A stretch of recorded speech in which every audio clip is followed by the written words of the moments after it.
Halo guys, welcome back again to my channel bersama saya Hansen di sini dan seperti biasanya setiap harinya saya akan membuatkan video seputar cryptocurrency. Apa kabarkan hari ini semuanya? Semoga dalam keadaan yang baik-baik saja. Teman-teman, di video hari ini kita bakalan kembali membahas apa yang kira-kira terjadi di Bitcoin secara price action dan juga ada beberapa breaking news yang menurut saya sangat besar untuk dunia cryptocurrency. Jadi stay tune terus sampai akhir video.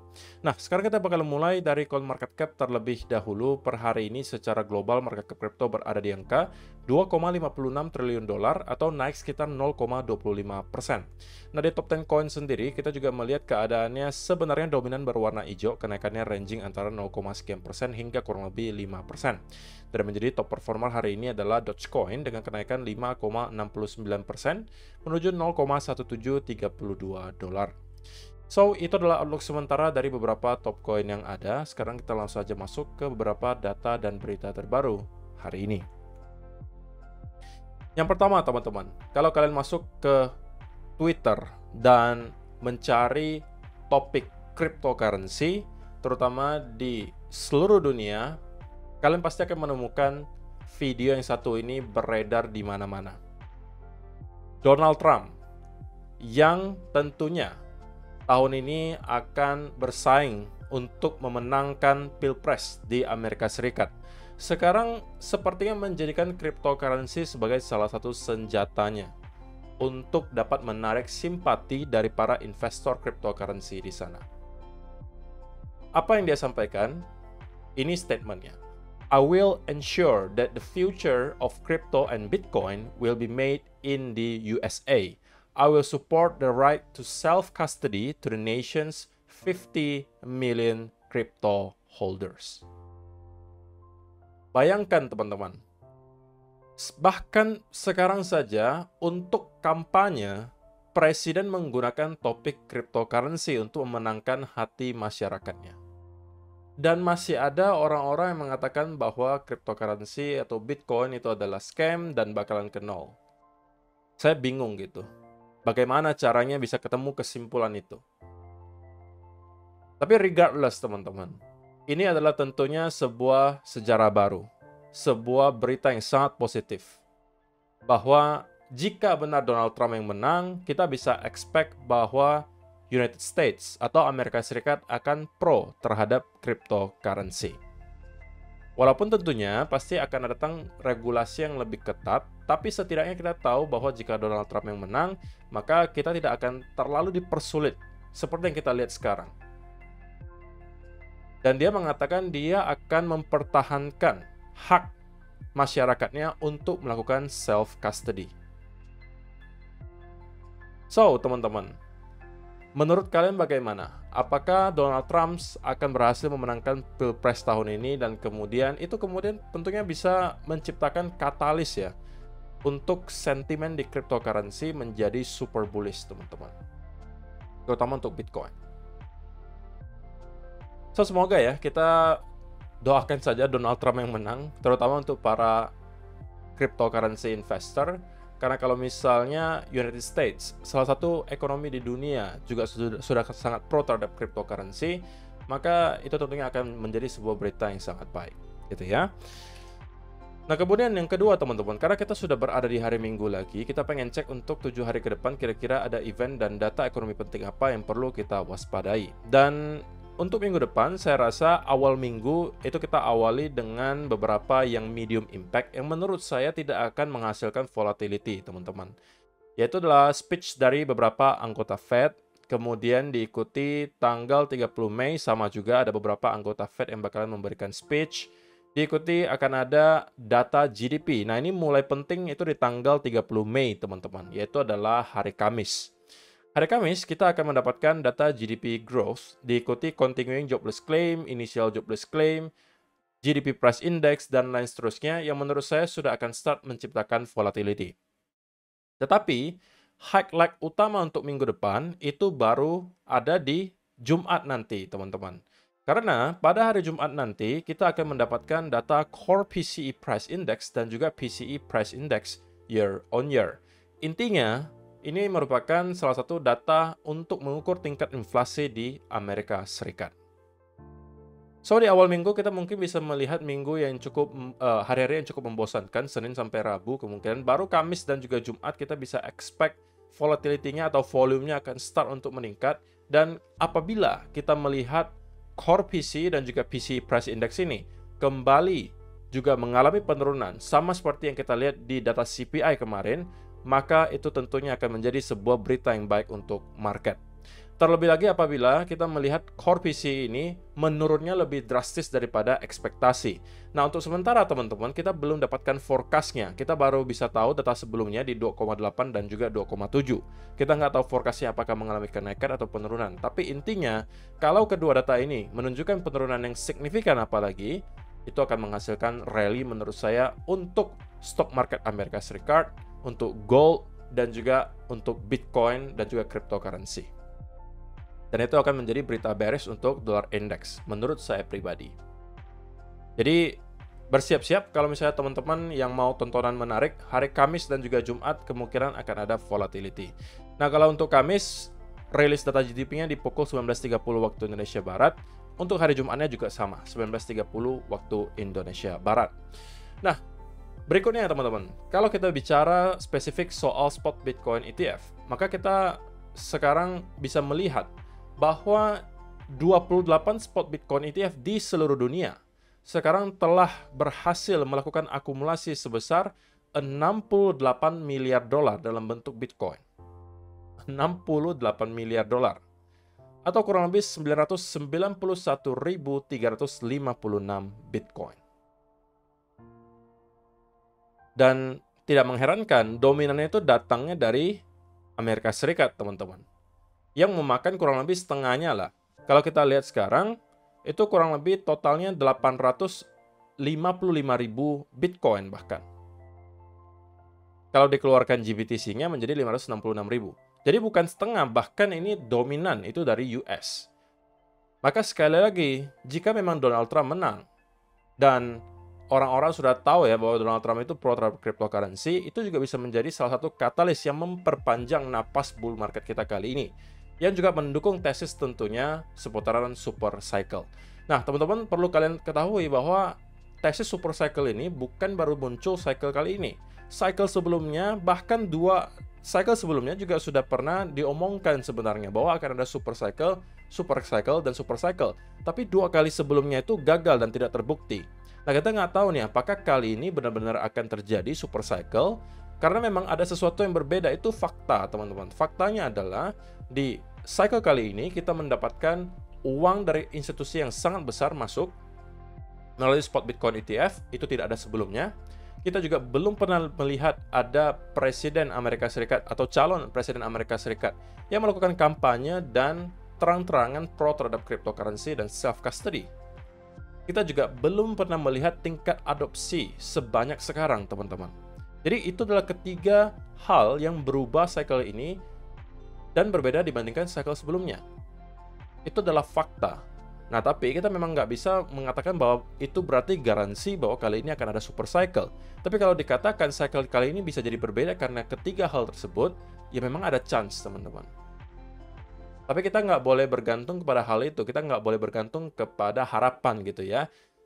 Kita tetap harus mempunyai exit plan, teman-teman. Kalau misalnya kalian merupakan investor, kalian juga tidak perlu untuk menjual persis di pucuk. Menjual sedikit terlalu cepat itu lebih baik daripada menjual terlalu lambat, teman-teman. Ya kan? Jadi, itu perlu kalian ketahui. Jadi, ketika kalian nanti melihat cryptocurrency dan kawan-kawan sudah start untuk mengalami parabolic rally, kalian juga harus segera, atau bahkan dari sekarang menyiapkan exit plan. Karena saya jamin, ketika nanti kita masuk ke fase parabolik, ketika kalian mau jualan, pasti akan sedikit lebih susah daripada sekarang. Kenapa? Karena pada saat itu pasti berita semuanya sangat bullish. Tapi itulah yang kemudian menyebabkan fase euforia akhir, dan itu adalah pertanda top telah kita temukan. Jadi itu perlu kalian waspadai. Nah, sebelum kita masuk ke chart, teman-teman, saya pengen ingatkan lagi bahwa ada banyak sekali hal yang bisa kalian manfaatkan di Bybit. Salah satunya adalah tentunya kalau kalian aktif trading, Secara random saya akan lakukan giveaway Rp500.000 untuk kalian, langsung saya kirimkan ke rekening kalian. Untuk teman-teman yang aktif trading 24 jam sebelum saya melakukan undian. Undiannya random teman-teman. Sekali lagi saya nggak akan umumkan undian berikutnya kapan. Tapi kalau misalnya saya akan undi hari ini, berarti saya tarik data 24 jam terakhir siapa yang aktif trading, itulah yang akan menjadi potensi pemenangnya. Saya akan undi. Nah teman-teman, di sini, di Bybit, teman-teman bisa memanfaatkan banyak sekali fitur yang ditawarkan. Baik itu dari Launchpool, Launchpad, yang sering banget mereka lakukan, yang sangat-sangat menghasilkan gitu loh. Biasanya Launchpad dan juga Launchpool dari Bybit, itu bisa dijadikan oleh kalian sebagai tempat untuk mendapatkan income tambahan. Terutama di Launchpad lah gitu ya, kalian bisa dapatkan gain hingga ratusan persen. Belum lagi di sini kalian bisa melakukan staking dengan APY yang cukup tinggi angkanya. Fee-nya juga cukup rendah. Bybit juga merupakan salah satu exchange terbesar di dunia. Jadi ini tentunya bisa menjadi salah satu pilihan untuk teman-teman yang pengen melakukan diversifikasi aset. Nah, link pendaftarannya kalau misalnya kalian tertarik sudah saya sediakan di kolom description box di bawah. Nah, sekarang kita bakalan undi teman-teman untuk pemenang hari ini. Yang sekali lagi, batas pengambilan hadiahnya 48 jam ke depan. Oke, kita sepertinya sudah temukan pemenangnya. Untuk yang merasa merupakan user ID 2198659, 2198659, silakan kalian komentar di kolom komentar di bawah. Katakan bahwa kalian merupakan pemenangnya. Saya minta sekaligus komentar Telegram ID kalian. Nanti saya bakalan chat. Kalian tinggal buktikan itu merupakan user ID kalian. Dan saya akan langsung kirimkan hadiahnya untuk kalian. Gitu ya. Oke, so itu adalah beberapa data dan berita hari ini yang pengen saya sampaikan untuk kalian. Sekarang kita masuk ke chartnya Bitcoin dan ya saya pengen langsung aja mulai dari 4-hour chart. So teman-teman sebenarnya per hari ini tidak banyak yang berubah kalau misalnya ditanyakan soal price action ya. Bahwa kita memang terlihat masih mencoba untuk mampu breakout dari area 69.000 di sini dengan manner yang convincing. Kalau misalnya diperhatikan di 4 hour teman-teman, kita ini sekarang sedang mencoba sepertinya untuk membentuk yang namanya ascending triangle. Ya kan? Dimana kita constantly membentuk higher high dan higher low. Dan kemudian di atasnya kita sepertinya tertahan di area yang sama. Ini kita sebutnya sebagai ascending triangle. Yang tentunya merupakan sebuah pattern yang bullish ya teman-teman. Sehingga untuk teman-teman yang kemarin telah berhasil untuk masuk ke setup manapun, sekali lagi, menurut saya belum ada yang perlu terlalu dikhawatirkan gitu ya. Selain mungkin, saya sudah sampaikan juga di video kemarin, please geserlah stop loss kalian ke arah entry, teman-teman. Baik kalian yang sudah masuk dari sini, atau katakanlah masuk jauh lebih rendah. Ini sudah saatnya untuk menggeser stop lossnya ke arah entry. Karena kita nggak tahu apakah pada akhirnya bulls akan berhasil untuk jebol area ini ya. Ataukah justru kita bakalan kembali sell off. Nah ini karena masih daerah abu-abu teman-teman, gray area. Dan ini tidak cocok untuk ditradingkan di area ini. Kalau kalian tidak sempat masuk di sekitaran area di sini, ya sudah berarti kalian ketinggalan, tunggu lagi setup berikutnya. Dengan setup yang rapi, risk to reward ratio yang baik, baru masuk. Kalau teman-teman yang masuk dari sini tentunya, ya risk to reward ratio-nya harusnya oke ya. Katakanlah kalian masuknya di sini gitu kan. Kalian taruh stop loss-nya di bawah area misalnya neckline-nya. Maka kalian mendapatkan risk to reward ratio itu kurang lebih ya 9:1. Tinggi banget teman-teman. Dan itu adalah setup-setup yang sangat saya kehendaki gitu loh. Bukan setup yang 1,5:1 atau bahkan 1:1. Itu nggak worth it untuk diambil menurut saya pribadi gitu ya. Kalau kalian yang scalper mungkin beda cerita ya, karena mungkin agak sulit ya untuk selalu konsisten mendapatkan setup dengan 3:1, 4:1. Mungkin kalau scalper 1,5 atau 2:1 itu fine. Tapi kalau kita bicara soal swing trade, saya rasa 2,5 atau 2 itu sudah sangat minim gitu ya. 2,5 sampai ke atas lebih baik. 2,5, 3 atau 4:1 mungkin lebih baik gitu ya. Ataupun kalau misalnya teman-teman masuk di sini dan kemudian menaruh stop loss-nya di sini katakan. Kalaupun kalian geser ke sekitaran area 71.000 sebagai target dan kalian taruh stop loss kalian jauh di bawah, itu pun kalian masih menghasilkan setup dengan risk to reward ratio 2:1. Nah, itulah kenapa timing untuk entry itu sangat penting, teman-teman. Dan tidak semua tempat itu cocok untuk entry. Nah, sekarang itu salah satu contohnya. Tidak cocok untuk entry menurut saya pribadi. Karena kita berada di pertengahan area support and resistance. So, pengaruhnya apa? Pengaruhnya, kalau misalnya kita berada di pertengahan support and resistance, teman-teman, baik kalian sell maupun buy, sama-sama tidak akan menghasilkan risk to ratio yang baik. Ya kan? Kalian buy naik sedikit ketemu resistance, kalian sell turun sedikit ketemu support. Kan logika sederhananya seperti itu. Beda cerita kalau teman-teman beli di area support atau sell di area resistance, maka ada ruang bagi mereka untuk bergerak di sini. Kalian bisa dapatkan setup dengan risk to ratio yang jauh lebih baik. Ya mudah-mudahan kalian mengerti ya maksud saya. Ini singkat saja penjelasannya. Nah, kemudian teman-teman dari segi price action, time frame kecil sekali lagi, saya merasa bahwa kita sekarang sedang mencoba untuk mampu break di atas 69.000 dengan manner yang convincing. Dan saya rasa kita akan berhasil untuk lakukan itu karena kita sekarang mendapatkan konsolidasi, teman-teman. Sehingga ini masih menunjukkan bahwa untuk sementara, walaupun buying pressure itu tidak berhasil menembus 69.000, tetapi tidak terlihat juga ada selling pressure yang besar datang dari area 69.000, which is adalah sebuah berita yang baik gitu ya. Tetapi, teman-teman, itu tidak bisa kita jadikan alasan untuk terlalu agresif masuk ke trade. Dan sekali lagi, geserlah stop loss kalian ke area entry. Nah, untuk sementara, gitu ya, untuk sementara, selama kita masih berada di dalam range ini, maka saya masih akan bullish, teman-teman. Dan beranggapan bahwa ini adalah ascending triangle dan kita akan breakout ke atas menuju ke area setidak-tidaknya 70.100. Kalau ini mampu kita lewati, kita akan nyampe ke area 71.000 dolar. Nah, segala senario, sekali lagi, datang dengan titik invalidasi, teman-teman.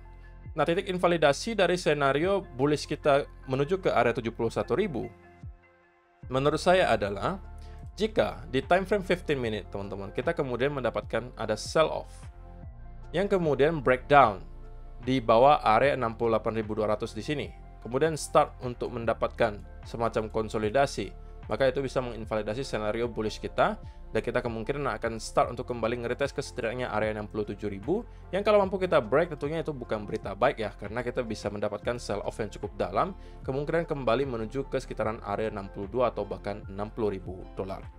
Nah, saya tidak klaim bahwa itu yang akan terjadi, tapi kita harus mengetahui bahwa ada potensi hal tersebut terjadi, walaupun probabilitasnya untuk sementara tidak sebesar senario di mana kita akan kembali nge-retest ke area 71.000 atau bahkan break di atas area tersebut menuju ke fase price discovery. So, saya rasa itu aja sih yang perlu saya sampaikan di video hari ini, teman-teman. Terima kasih untuk kalian yang telah menonton sampai selesai. See you in the next video. Bye-bye.